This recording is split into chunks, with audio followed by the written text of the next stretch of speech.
ತಮ್ಮ PUC ಮಧ್ಯವಾರ್ಷಿಕಕ್ಕೆ ಬರುವಂಥ ಇನ್ನೊಂದು ಪ್ರಮುಖವಾದ ಕ್ವಶನ್ ಯಾವುದು ಅಂತಂದರೆ ಅದು ಭಾರತದ ಸಂವಿಧಾನದ ಪೂರ್ವ ಪೀಠಿಕೆಯ ಮೂಲಭೂತ ತತ್ವಗಳನ್ನು ವಿವರಿಸಿ ಅಂತಂದು ಕೇಳ್ತಾ ಬರ್ತಾರೆ. ಇದು ಬಹಳ ಮುಖ್ಯವಾಗಿ ಕೇಳಿರುವಂಥ ಪ್ರಶ್ನೆ. 2023 ಮತ್ತು 24ರಲ್ಲಿ ಆಲ್ಮೋಸ್ಟ್ ಆಲ್ 2 ವರ್ಷದಲ್ಲೂ ಬಂದಿದೆ. ಅದನ್ನು ನಾವು ಡಿಸ್ಕಷನ್ ಮಾಡ್ತಾ ಹೋದರೆ ಇಲ್ಲಿ ಅದನ್ನು ಪ್ರಸ್ತಾವನೆಯನ್ನು ನಾವು ಮೊದಲಿಗೆ ಬರೀಬೇಕಾಗುತ್ತೆ. ಅದು ಯಾವ ರೀತಿಯಾಗಿ ಅಂತಂದರೆ ಆ ಪ್ರಸ್ತಾವನೆಯನ್ನು ಬರೆದ್ಬಿಟ್ಟು ಪ್ರಸ್ತಾವನೆ ಭಾರತದ ಪ್ರಜೆಗಳಾದ ನಾವು ಭಾರತವನ್ನು ಒಂದು ಸಾರ್ವಭೌಮ ಸಮಾಜವಾದಿ ಜಾತ್ಯತೀತ ಪ್ರಜಾಸತ್ತಾತ್ಮಕ ಗಣರಾಜ್ಯವನ್ನಾಗಿ ಪರಿವರ್ತಿಸಲು ಮತ್ತು ಅಲ್ಲಿ ಇರುವಂಥ ಎಲ್ಲ ಪೌರರಿಗೂ ನ್ಯಾಯ, ಸಾಮಾಜಿಕ ನ್ಯಾಯ, ಆರ್ಥಿಕ ನ್ಯಾಯ, ರಾಜಕೀಯ ನ್ಯಾಯ, ವಿಚಾರ, ಅಭಿವ್ಯಕ್ತಿ, ನಂಬಿಕೆ ಮತ್ತು ಆರಾಧನೆಯ ಸ್ವಾತಂತ್ರ್ಯವನ್ನು, ಸ್ಥಾನಮಾನ ಮತ್ತು ಅವಕಾಶಗಳ ಸಮಾನತೆಯನ್ನು ದೊರಕಿಸಿಕೊಡಲು, ವ್ಯಕ್ತಿ ಗೌರವ ಹಾಗೂ ರಾಷ್ಟ್ರದ ಏಕತೆ ಮತ್ತು ಸಮಗ್ರತೆಯನ್ನು ರಕ್ಷಿಸಿ ಭ್ರಾತೃತ್ವ ಮನೋಭಾವನೆಯನ್ನು ಮೂಡಿಸಲು ದೃಢ ಸಂಕಲ್ಪ ಮಾಡಿ ನಮ್ಮ ಸಂವಿಧಾನವನ್ನು ನವೆಂಬರ್ 26, 1949ರಂದು ಅಂಗೀಕರಿಸಿ ನಮಗೆ ನಾವೇ ಅರ್ಪಿಸಿಕೊಂಡಿದ್ದೇವೆ ಅಂತಂದು ಬರೆದುಬಿಟ್ಟು ಅದನ್ನು ಏನು ಮಾಡ್ತಾ ಹೋಗಬೇಕು. ಈಗೇನು ಹೇಳಿದ್ನಲ್ಲ, ಭಾರತದ ಪ್ರಜೆಗಳಾದ ನಾವು ಅಂತಂದು ಹೇಳಿದೆ, ಮತ್ತು ಹಾಗೆ ಸಾರ್ವಭೌಮ ರಾಷ್ಟ್ರ ಅಂತ ಹೇಳ್ತಾ ಹೋದೆ, ಸಮಾಜವಾದಿ ರಾಷ್ಟ್ರ ಅಂತಂದು ಹೇಳ್ತಾ ಹೋದೆ, ಹಾಗೆ ಜಾತ್ಯತೀತ ಅಂತಂದು ಹೇಳ್ತಾ ಹೋಗಿದ್ದೀನಿ, ಪ್ರಜಾಸತ್ತಾತ್ಮಕ ರಾಷ್ಟ್ರ, ಗಣರಾಜ್ಯ, ನ್ಯಾಯ, ಸ್ವಾತಂತ್ರ್ಯ, ಸಮಾನತೆ, ಭ್ರಾತೃತ್ವ, ಈ ರೀತಿಯಾಗಿ ಏನು ಪದಗಳು ಬಂದಿದ್ದಾವೋ ಆ ಪದಗಳನ್ನು ಒಂದೊಂದಾಗಿ ನಾವು ಎಕ್ಸ್ಪ್ಲೇನ್ ಮಾಡ್ತಾ ಹೋಗಬೇಕು. ಅಂದರೆ ಮಾತ್ರ ನಮಗೆ 5 ಮಾರ್ಕ್ಸು ಸಿಗ್ತಾ ಹೋಗುತ್ತೆ. ಅದರಲ್ಲಿ ಮೊದಲನೇದಾಗಿ ನಾವು ನೋಡ್ತಾ ಬಂದರೆ ಅದರಲ್ಲಿ ಭಾರತದ ಪ್ರಜೆಗಳು ಅಂತಂದು ಮೆನ್ಷನ್ ಮಾಡಿದ್ದಾರೆ. ಅಂದರೆ ಪ್ರಸ್ತಾವನೆಯನ್ನು ಓದಬೇಕಾದ್ರೆ ನಾವು ಪ್ರಥಮವಾಗಿ ಭಾರತದ ಪ್ರಜೆಗಳಾದ ನಾವು ಅಂತಂದು ಹೇಳ್ತಾ ಹೋಗಿದ್ದಾರೆ. ಆ ಪ್ರಜೆಗಳ ಒಂದು ಭಾರತದ ಪ್ರಜೆಗಳ ಅಂತಂದು ಹೇಳ್ತಾ ಹೋಗಿದ್ದಾರಲ್ಲ, ಅದರ ಒಂದು ಡೆಫಿನಿಷನನ್ನು ನೋಡ್ತಾ ಬಂದರೆ, ಅದರ ಒಂದು ವಿಶ್ಲೇಷಣೆಯನ್ನು ನೋಡ್ತಾ ಬಂದರೆ ನಾವು ಭಾರತದ ಪ್ರಜೆಗಳು ಎಂಬ ಅಂತಿಮ ಅಧಿಕಾರ ಇರುವುದು ಯಾರಲ್ಲಿ? ಅದು ಭಾರತೀಯರಲ್ಲಿ ಮಾತ್ರ ಎಂಬುದನ್ನು ಈ ಭಾರತದ ಪ್ರಜೆಗಳ ಆದ ನಾವು ಎಂಬುದನ್ನು ಅದು ಪ್ರತಿಫಲನ ಮಾಡ್ತಾ ಹೋಗ್ತದೆ. ಹಾಗೆ ಸಂವಿಧಾನವು ಭಾರತೀಯರೆಲ್ಲರ ಸಾಮಾಜಿಕ ಮತ್ತು ಆರ್ಥಿಕ ಮಟ್ಟವನ್ನು ಉತ್ತಮಪಡಿಸುವ ಗುರಿಯನ್ನು ಹೊಂದಿದೆ ಎಂಬುದರ ಪ್ರತೀಕವಾಗಿದೆ. ಅಂದರೆ ಭಾರತದ ಪ್ರಜೆಗಳಾದ ನಾವು ಎಂಬುದರ ಪ್ರತೀಕವಾಗಿ ನಾವು ಏನನ್ನು ಕಾಣ್ತಾ ಬರ್ತೀವಿ ಅಂದರೆ ಸಂವಿಧಾನದಲ್ಲಿ ಮೆನ್ಷನ್ ಆಗಿರುವಂಥ ಭಾರತೀಯರು ಅನ್ನುವಂಥವ್ರು ಏನಿರ್ತಾರೋ ಅವರು ಎಲ್ಲರೂ ಕೂಡ ಏನಾಗಿರ್ತಾರೆ, ಸಾಮಾಜಿಕವಾಗಿ ಮತ್ತು ಆರ್ಥಿಕ ಮಟ್ಟವನ್ನು ಏನು ಮಾಡಬೇಕು, ಉತ್ತಮಪಡಿಸುವಂಥ ಗುರಿಯನ್ನು ಹೊಂದಿದೆ ಅಂತಂದು ಈ ಸಂವಿಧಾನದಲ್ಲಿ ಭಾರತದ ಪ್ರಜೆಗಳಾದ ನಾವು ಎಂಬುದರ ಮೂಲಕ ಅದನ್ನು ಹೇಳ್ತಾ ಹೋಗ್ತಾರೆ. ಇನ್ನು ಎರಡನೇದಾಗಿ ನಾವು ನೋಡ್ತಾ ಬಂದರೆ ಸಾರ್ವಭೌಮ ರಾಷ್ಟ್ರ ಅಂತ ಕರಿತಾ ಹೋಗ್ತಾರೆ. ಅಂದರೆ ಸಾವರಿನ್ ನೇಷನ್ ಅಂತ ಕರಿತಾ ಹೋಗ್ತಾರೆ.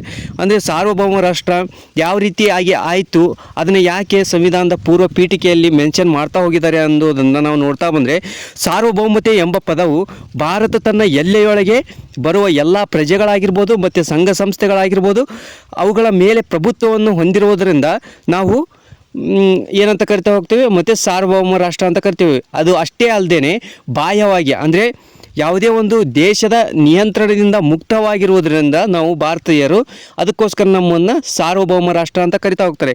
ಈ ರೀತಿಯಾಗಿ ಸಾರ್ವಭೌಮತ್ವವನ್ನು ಹೊಂದಿದಂಥ ನಮ್ಮ ಸಂವಿಧಾನ ಒಳಗೊಂಡಿದೆ ಅಂತಂದು ಅವರು ಹೇಳ್ತಾ ಬರ್ತಾರೆ. ಅದಕ್ಕೋಸ್ಕರ ಸಾರ್ವಭೌಮ ರಾಷ್ಟ್ರ ಅಂತಂದು ಕರಿತಾ ಹೋಗ್ತಾರೆ. ಇನ್ನು ಮೂರನೇದಾಗಿ ನೋಡ್ತಾ ಬಂದರೆ ನಾವು ಸಮಾಜವಾದಿ ರಾಷ್ಟ್ರ ಅಂತ ಕರಿತಾ ಹೋಗ್ತಾರೆ. ಸೋಷಿಯಲಿಸ್ಟಿಕ್ ನೇಷನ್ ಅಂತ ಕರಿತಾ ಹೋಗ್ತಾನೆ. ಈ ಸಮಾಜವಾದಿ ಅನ್ನುವಂಥ ಪದವನ್ನು 1976 42ನೇ ತಿದ್ದುಪಡಿ ಮೂಲಕ, ಅಂದರೆ ಶ್ರೀಮತಿ ಇಂದಿರಾ ಗಾಂಧಿಯವರು ಪ್ರಧಾನಮಂತ್ರಿ ಆದಾಗ ಇದನ್ನು ಸೇರಿಸ್ತಾ ಹೋಗ್ತಾರೆ, ಸಮಾಜವಾದಿ ಎಂಬ ಪದವನ್ನು. ಈ ಪದವು ಏನನ್ನು ಸೂಚಿಸ್ತದೆ ಅಂದರೆ ಭಾರತೀಯರ ಸಾಮಾಜಿಕ ಮತ್ತು ಆರ್ಥಿಕ ಬದಲಾವಣೆ ತರುವುದರ ಮೂಲಕ ನೆಮ್ಮದಿಯುತ ಜೀವನವನ್ನು ಸಾಗಿಸಲಿಕ್ಕೆ ಒಂದು ವಾತಾವರಣವನ್ನು ಸೃಷ್ಟಿ ಮಾಡಿಕೊಡುವಂಥ, ಕಟಿಬದ್ಧವಾಗಿ ನಿಲ್ಲುವಂಥ ಒಂದು ಪದ. ಈ ಪದವು ತಿಳಿಸ್ತಾ ಹೋಗ್ತದೆ, ಅದು ಆ ರೀತಿಯಾಗಿ ತಿಳಿಸ್ತಾ ಹೋಗ್ತದೆ. ಅದಕ್ಕೋಸ್ಕರ ಸಮಾಜವಾದಿ ಎನ್ನುವಂಥ ಪದ ಏನಾಗಿದೆ, ಪ್ರತಿಯೊಬ್ಬ ಪ್ರಜೆಯ ಸಾಮಾಜಿಕವಾಗಿ ಮತ್ತು ಆರ್ಥಿಕವಾಗಿ ಅವರ ಜೀವನವನ್ನು ಉತ್ತಮಪಡಿಸಿ ಅವರು ನೆಮ್ಮದಿಯುತ ಜೀವನವನ್ನಾಗಿ ಬದುಕಬೇಕು ಅನ್ನುವಂಥ ಒಂದು ಏನು ಸಮಾಜವಾದಿ ಅನ್ನುವಂಥ ಪದವು ಒಳಗೊಂಡಿದೆ. ಮತ್ತು ಇನ್ನು ನಾಲ್ಕನೇದಾಗಿ ನೋಡ್ತಾ ಹೋದರೆ ಜಾತ್ಯತೀತತೆ ಅಂತ ಕರಿತಾ ಹೋಗ್ತಾರೆ. ಅಂದರೆ ಸೆಕ್ಯುಲರ್ ನೇಷನ್, ಅಂದರೆ ನಮ್ಮ ದೇಶ ಭಾರತದಲ್ಲಿ ಇರುವಂಥ ಯಾವುದೇ ಒಬ್ಬ ಪ್ರಜೆ ಆಗಲಿ ಅವನು ಯಾವುದೇ ಒಂದು ಧರ್ಮವನ್ನು ಅನುಸರಿಸುವಂಥ ಹಾಗೆ ಧರ್ಮದ ಪ್ರಚಾರ ಮಾಡುವಂಥ ಹಾಗೆ ಧರ್ಮವನ್ನು ಸೇರುವಂಥ ಸ್ವಾತಂತ್ರ್ಯವನ್ನು ಅವನಿಗೆ ಏನು ನಮ್ಮ ಸಂವಿಧಾನ ಅನ್ನುವಂಥದ್ದು ಒದಗಿಸಿಕೊಟ್ಟಿದೆ. ಅದಕ್ಕೋಸ್ಕರ ನಮ್ಮ ದೇಶವನ್ನು ಜಾತ್ಯತೀತ ರಾಷ್ಟ್ರ ಅಂತಂದು ಕರಿತಾ ಹೋಗ್ತಾರೆ. ಈ ಜಾತ್ಯತೀತ ಎಂಬ ಪದವನ್ನು ಅದೇ ಇಂದಿರಾ ಗಾಂಧಿಯವರು 1976ರಲ್ಲಿ 42ನೇ ತಿದ್ದುಪಡಿ ಮೂಲಕ ಏನು ಮಾಡ್ತಾ ಬಂದರು, ಈ ಜಾತ್ಯತೀತ ಅನ್ನುವಂಥ ಪದವನ್ನು ಸೇರಿಸ್ತಾ ಬರ್ತಾರೆ. ಇದು ಕೂಡ ಏನಾಗಿದೆ, ಜಾತ್ಯತೀತ ಅನ್ನುವಂಥದ್ದು ಮತ್ತು ಸಮಾಜವಾದಿ ಅನ್ನುವಂಥ ಪದವನ್ನು 1976ರಲ್ಲಿ ಸೇರಿಸ್ತಾ ಬರ್ತಾರೆ. ಮೊದಲನೇದಾಗಿ ಸಮಾಜವಾದಿ ಮತ್ತು ಜಾತ್ಯತೀತ ಎಂಬ ಪದವ ಮೊದಲು ಸಂವಿಧಾನ ಏನು ಪೂರ್ವ ಪೀಠಿಕೆಯಲ್ಲಿ ಇರಲಿಲ್ಲ, ಆನಂತರ ಇವುಗಳನ್ನ ಸೇರಿಸ್ತಾ ಬರ್ತಾರೆ. ಇನ್ನು 5ನೇದಾಗಿ ನೋಡ್ತಾ ಬಂದರೆ ನಾವು ಪ್ರಜಾಸತ್ತಾತ್ಮಕ ರಾಷ್ಟ್ರ ಅಂತ ಕರೀತಾರೆ, ಅಂದರೆ ಡೆಮೋಕ್ರೆಟಿಕ್ ನೇಷನ್.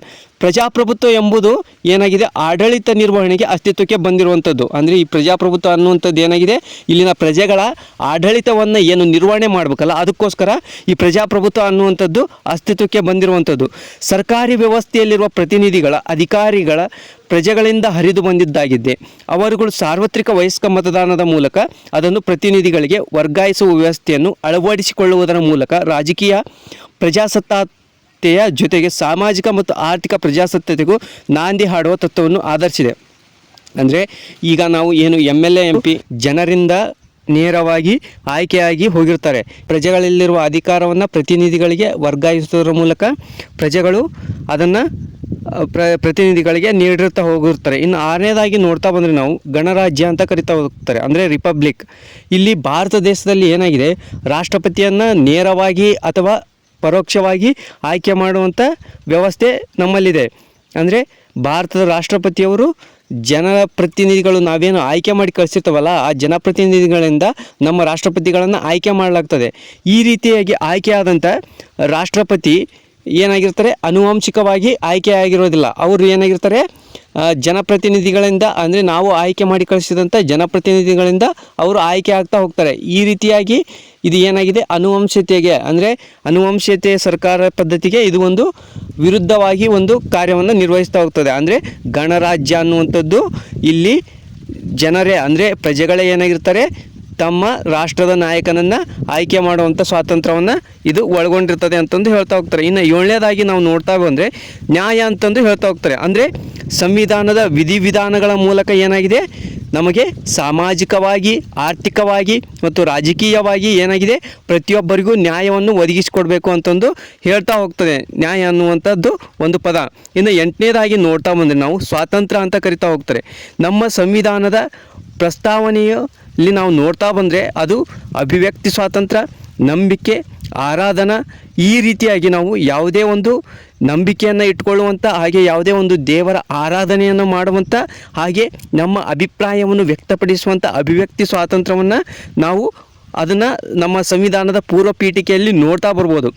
ಇದನ್ನು ನಾವು ಏನಂತ ಕರಿತೇವೆ, ಸ್ವಾತಂತ್ರ್ಯವನ್ನು ಪ್ರಜಾಪ್ರಭುತ್ವ ಅಸ್ತಿತ್ವದ ಪೂರ್ವ ಅಡಿಪಾಯವಾಗಿ ಆಗಿದೆ ಅಂತ ಕರಿತಾ ಹೋಗ್ತೇವೆ. ಅಂದರೆ ನಮ್ಮ ಪ್ರಜಾಪ್ರಭುತ್ವ ವ್ಯವಸ್ಥೆ ಅಸ್ತಿತ್ವಕ್ಕೆ ಬರಬೇಕಾದ್ರೆ ಅಲ್ಲಿ ಭಾರತವನ್ನುವಂಥದ್ದು ಸ್ವತಂತ್ರವಾಗಿ ಕಾರ್ಯನಿರ್ವಹಿಸಿದಾಗ ಮಾತ್ರ ಪ್ರಜಾಪ್ರಭುತ್ವ ಅನ್ನುವಂಥದ್ದು ಅಸ್ತಿತ್ವಕ್ಕೆ ಬರ್ತಾ ಹೋಗುತ್ತೆ. ಅದಕ್ಕೋಸ್ಕರ ಇದು ಅಡಿಪಾಯವಾಗಿ ಕಾರ್ಯವನ್ನು ನಿರ್ವಹಿಸ್ತಾ ಬರ್ತದೆ. ಇನ್ನು 9ನೇದಾಗಿ ನಾವು ನೋಡ್ತಾ ಬಂದರೆ ಸಮಾನತೆ ಅಂತ ಕರಿತಾ ಹೋಗ್ತಾರೆ. ಇಲ್ಲಿ ಅಂದರೆ ಈ ಭಾರತೀಯ ಪ್ರಜೆಗಳಿಗೆ ಪ್ರತಿಯೊಬ್ಬರಿಗೂ ಏನಾಗಿದೆ, ಯಾವುದೇ ಒಂದು ತಾರತಮ್ಯವನ್ನು ಮಾಡದೆ ಪ್ರತಿಯೊಬ್ಬರಿಗೂ ಸಮಾನ ಅವಕಾಶಗಳನ್ನು ಒದಗಿಸಿಕೊಟ್ಟು, ಹಾಗೆ ಒಂದೇ ವರ್ಗಕ್ಕೆ ಏನು ವಿಶೇಷವಾದ ಸೌಲಭ್ಯಗಳನ್ನು ಒದಗಿಸಿ ಕೊಡದೇ ಇರುವುದನ್ನು ಏನಂತ ಕರಿತಾ ಹೋಗ್ತಾರೆ, ಸಮಾನತೆ ಅಂತ ಕರಿತಾ ಹೋಗ್ತಾರೆ. ಈ ರೀತಿಯಾದ ಸಮಾನತೆಯನ್ನು ನಾವು ಭಾರತೀಯ ಸಂವಿಧಾನದ ಪೂರ್ವ ಪೀಠಿಕೆಯಲ್ಲಿ ಕಾಣ್ತಾ ಬರ್ತೀವಿ. ಇನ್ನು 10ನೇದಾಗಿ ನೋಡ್ತಾ ಬಂದರೆ ನಾವು ಭ್ರಾತೃತ್ವ ಅಂತ ಕರಿತಾ ಹೋಗ್ತಾರೆ. ಅಂದರೆ ಭ್ರಾತೃತ್ವ ಅಂತಂದರೆ ಏನು, ನಮ್ಮ ಭಾರತದಲ್ಲಿರುವಂಥ ಯಾವುದೇ ಒಂದು ಧರ್ಮದ ಅಥವಾ ಜಾತಿಯ ಜನಗಳು ಯಾರೂ ಕೂಡ ಬೇರೆ ಬೇರೆ ಅಲ್ಲ, ಅವರು ನಾವು ಕೂಡ ಅಣ್ಣ ತಮ್ಮಂದಿರ ರೀತಿಯಲ್ಲೇ ಇದ್ದೀವಿ, ನಾವೆಲ್ಲರೂ ಭಾರತೀಯರು ಎನ್ನುವಂಥ ಒಂದು ಭ್ರಾತೃತ್ವ ಭಾವನೆಯನ್ನು ಈ ನಮ್ಮ ಸಂವಿಧಾನದ ಪೂರ್ವ ಪೀಠಿಕೆಯಲ್ಲಿ ನೋಡ್ತಾ ಹೋಗ್ತೀವಿ. ಅದರ ಮೂಲಕ ಏನು ನಮ್ಮ ಭಾರತದಲ್ಲಿ ನಾವು ಏಕಪೌರತ್ವ ವ್ಯವಸ್ಥೆಯನ್ನು ಅಳವಡಿಸಿಕೊಂಡಿದ್ದೇವೆ. ಈ ರೀತಿಯಾಗಿ ಒಬ್ಬ ವ್ಯಕ್ತಿಯ ಘನತೆಯನ್ನಾಗಲಿ ದೇಶದ ಐಕ್ಯತೆಯನ್ನು ಸಮಗ್ರತೆಯನ್ನು ಕಾಪಾಡುವಂಥ ಒಂದು ಉದ್ದೇಶದಿಂದ ಏನಾಗಿದೆ, ಭ್ರಾತೃತ್ವ ಅನ್ನುವಂಥ ಪದವನ್ನು ನಮ್ಮ ಸಂವಿಧಾನದ ಪೂರ್ವ ಪೀಠಿಕೆಯಲ್ಲಿ ಬಳಸ್ತಾ ಹೋಗಿದ್ದಾರೆ.